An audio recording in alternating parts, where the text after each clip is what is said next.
Jesucristo, el Verbo viviente, es el único medio de salvación. Él es el centro del pensamiento de nuestra vida, la fuente y la autoridad de la doctrina. El principal propósito de la vida de Cristo fue la obediencia a los mandamientos, exaltando la ley de Dios como un reflejo de su carácter. El principal mensaje a ser predicado en el mundo, basado en Apocalipsis 14, está representado por 3 ángeles llevando el Evangelio eterno al mundo entero. Este mensaje se basa en los encantos inigualables de Cristo y declara que la hora del juicio ha llegado y llama a obedecer los mandamientos de Dios. Mediante su palabra, Dios ha comunicado a los hombres el conocimiento necesario para la salvación. Las Santas Escrituras deben ser aceptadas como dotadas de autoridad absoluta y como revelación infalible de su voluntad. Y aunque el canon de las Escrituras inspiradas está cerrado, el Espíritu Santo continúa iluminando, amonestando y confortando al pueblo de Dios a través del testimonio de Jesús, el Espíritu de profecía. El camino a la vida se traza a través de un camino angosto que debe ser recorrido con confianza en las promesas que Dios dejó a hombres y mujeres fieles que dedicaron sus vidas hasta la muerte por el Evangelio eterno. Los fundadores de la Iglesia soñaron con el día en que la revelación sería una realidad en sus vidas. Miraron con los ojos de la fe a aquel día glorioso cuando finalmente la promesa sería cumplida en la venida magistral de Jesucristo a esta tierra para recompensar a cada uno según sea su obra.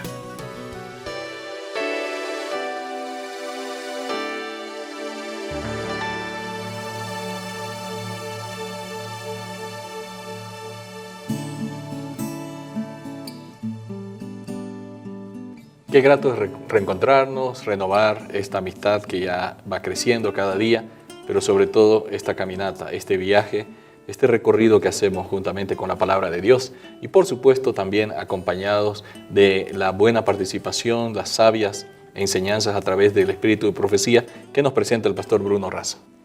Un gusto, Pastor Eber, de estar contigo, de estar con todos nuestros amigos, hermanos, hoy para profundizar sobre Éxodo capítulo 21. Este es un capítulo que empieza como una especie de nuevas actividades en la vida del pueblo de Israel. El día de ayer vimos que un capítulo impresionante, impactante acerca de cómo Dios promulgó su ley y en qué consistía esa ley, ¿no? La base de los principios de la ley de Dios. Y ahora en el capítulo 21 estamos haciendo un recorrido por otras leyes que no tenían la misma calidad y cualidad de los 10 mandamientos, pero que eran importantes para la buena marcha del pueblo de Dios, ¿no? Muchos me han preguntado en diferentes circunstancias por qué Dios, por ejemplo, como estamos viendo en el capítulo 21 de Éxodo, permitió que existieran los esclavos, ¿no? Y se reguló incluso, hubo una ley sobre los esclavos, ¿no? ¿Cuál era la razón? ¿Qué nos dice el Espíritu de Profecía? Muy bien, voy a compartir una respuesta a partir de la declaración que aparece en Patriarcas y Profetas y que dice así: en los tiempos antiguos, algunas veces los criminales eran vendidos como esclavos por los jueces. En algunos casos los deudores eran vendidos por sus acreedores y la pobreza obligaba a algunas personas a venderse a sí mismas o a sus hijos. Pero un hebreo no se podía vender como esclavo por toda la vida. El término de su servicio se limitaba a 6 años. En el 7º año tenía que ser puesto en libertad. El robo de hombres, el homicidio intencional y la rebelión contra la autoridad de los padres había de castigarse con la muerte. Era permitido tener esclavos de origen no israelita, pero la vida y las personas de ellos se protegían con todo rigor. El matador de un esclavo debía ser castigado, y cuando el esclavo sufría algún perjuicio a mano de su amo, aunque no fuera más que la pérdida de un diente, tenía derecho a la libertad. Es decir, existía la esclavitud y Dios de alguna manera, en una primera instancia, reglamenta el mejor trato hacia esos esclavos. para que en definitiva también puedan tener la libertad. Ahora es interesante, Dios estaba respetando un hecho que, bueno, Él no lo había impuesto, ni por lejos, pero los seres humanos a través de los siglos habían estado imponiendo este asunto de que había algún vencido, un pueblo vencido se convertía en esclavo de los vencedores, ¿no? Y Dios estaba regulando esto para que no se hiciera de un esclavo simplemente un objeto que se podía matar o ni se podía disponer de su vida, ¿no? Y nosotros vemos aquí justamente en esta respuesta muy aclaradora que en realidad estaba siendo para prevenir cualquier acto de malicia extrema contra una persona que prácticamente era indefensa. O sea, él está diciendo, ustedes han establecido leyes terrenales que no fueron originadas en él, pero por lo menos sean justos dentro de esas leyes y traten a las personas de la mejor manera que las personas deben ser tratadas. Y el plan de Dios ya lo vimos, fue dar la libertad a sus hijos. O sea, Dios no aprueba la esclavitud. Y es interesante que si, digamos, había alguien esclavo, había un término para su esclavitud. Ah, sí, claro. No era esclavo para toda la vida. Había un límite. Un límite.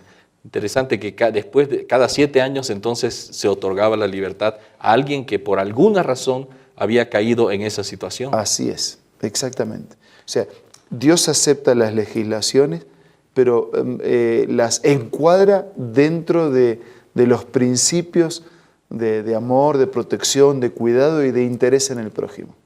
Eso es realmente, ahora explica la razón por qué habían estas leyes sobre la esclavitud, sobre los esclavos en el pueblo de Israel, ¿no? Así es. Y bueno, la misericordia de Dios alcanza aún a las personas que nosotros pensamos que nadie podría acordarse de ellos. Así es. Por eso nosotros ya hemos visto en capítulos anteriores cómo Dios también se interesó en los egipcios, aunque no creían y aunque se habían rebelado contra la autoridad del creador del universo. De la misma manera como Dios se interesó en los egipcios, Dios se interesa en todos, también se interesa en los esclavos. Nosotros vamos a encontrar en la Biblia, en otros lugares, cómo Dios también legisla y protege al pobre, al leproso, al no vidente, al extranjero, a las viudas. O sea, Dios atiende hasta el último de la fila. Eso es importante. Y realmente Dios, además de darles las leyes sobre la esclavitud, había otras leyes que parece que tenían una finalidad. Por ejemplo, Él reguló sobre actos de violencia que por causa del pecado, como Dios es respetuoso de la libertad de las personas, Él estaba pensando, ¿no? Estas personas pueden cometer actos de violencia contra otras personas o contra seres indefensos, y entonces se puede decir que estas leyes sobre actos de violencia, por ejemplo, que están también registradas en Éxodo 21, ¿tenían una cualidad preventiva? Sí, el Espíritu de Profecía lo explica así. Los israelitas mismos habían sido siervos poco antes, y ahora que iban a tener siervos, debían guardarse de dar rienda suelta al espíritu de crueldad que los había hecho sufrir a ellos bajo sus amos egipcios. O sea, ellos habían sido siervos de otros, y ahora que ellos tenían siervos, no sea que hagan lo que se quejaban que hacían con ellos. Qué interesante. Y la declaración continúa y dice, el recuerdo de su propia amarga servidumbre debía capacitarlos para comprender la situación del siervo, para ser bondadosos, para ser compasivos y para tratar a los otros como ellos quisieran ser tratados. Y este principio es el mismo principio de la regla de oro que Jesús instituye en el sermón más extraordinario que alguna vez se predicó, como es el Sermón del Monte, que aparece en los capítulos de San Mateo 5, 6 y 7, y donde dice que lo que nosotros querramos que los hombres hagan con nosotros, tenemos que hacer con ellos. Y lo que no queremos que hagan con nosotros, no tenemos que hacer con ellos. Habían estado de alguna manera interponiéndose en los planes de Dios. Dios no se olvida aún de ellos. Y entonces dice, tú has sido siervo, acuérdate, así que ahora tienes que tratar bien a tu siervo. O sea, a veces Dios nos permite pasar por algunas experiencias para que podamos ser más compasivos y poder entender mejor nuestro papel de vida y también ayudar a entender el papel de vida de otros, ¿no? Pablo lo diría de esta manera: nosotros somos consolados por Dios para consolar a otros por medio de la consolación por la que hemos sido consolados por Dios. Parece ahí como que a Pablo se le fue las manos con las palabras, ¿no? Pero está diciendo, yo estoy afligido, Dios me consuela, Dios está a mi lado. ¿Para qué? Para que yo esté al lado de otro. ¿Y cómo estoy al lado de otro? De la misma manera que Dios está a mi lado. Claro. Entonces, el pasar por las experiencias nos prepara también para enfrentar futuras experiencias y para ayudar a otros en la misma experiencia. Ahora, pastor, hay algunas personas que por alguna razón en la vida no pudieron prepararse para obtener alguna formación profesional, ¿no? Una formación formal, valga la redundancia, y tienen que acceder a algunos trabajos que son considerados comúnmente como trabajos de menor valía, ¿no? Entonces tienen que trabajar ayudando en las casas, y se dice, antes, por ejemplo, se decía que ellos no tenían muchos derechos. Hoy la sociedad dice, no, todos tienen derechos, pero aún así todavía se siente esas diferencias, ¿no? Y ¿será que hay alguna aplicación para nosotros en la actualidad, aunque ya no hay esclavitud? Claro, porque digamos, como tú mencionas, hay algunos trabajos que parecieran ser de segunda. Yo digo que todo trabajo, si es honesto y limpio, es un trabajo digno y dignifica a la persona que lo practica. Pero vivimos en una sociedad donde a veces hacen diferencia, en un mismo trabajo por ahí es más remunerado en el hombre que en la mujer, hay trabajos que no son bien remunerados, hay trabajos de los que se retiene para aportes, de obras sociales o de jubilación y otros no, entonces todavía hay ciertas diferencias. Entonces, el mensaje de la Biblia es el mismo, nosotros no tenemos que hacer diferencia, tenemos que tratar a todos por igual, con las mismas características con que Dios nos trata a nosotros. Qué bueno. Y con ese mensaje, amigos, nosotros tenemos un consejo importante para todos ustedes. Hola, ¿quieres escuchar una cita acerca de la música? Así como los israelitas cuando andaban por el desierto alegraron su camino con la música del canto sagrado, Dios invita a sus hijos de hoy a alegrar por el mismo medio su vida de peregrinaje. Pocos medios hay más eficaces para grabar sus palabras en la memoria que el de repetirlas mediante el canto, y esa clase de canto tiene un poder maravilloso. Esta cita puedes encontrarla en este libro hermoso, La Música, escrito por Elena G. de White. Te invito a que sea parte de tu biblioteca personal descargando la aplicación Elena G. de White del App Store o del Play Store. Hemos visto que Dios tiene cuidado por todas las personas, no importa su condición social, no importa su condición económica, no importa la realidad en la que vive. Ahora queremos invitar al pastor Bruno que nos dé las palabras finales.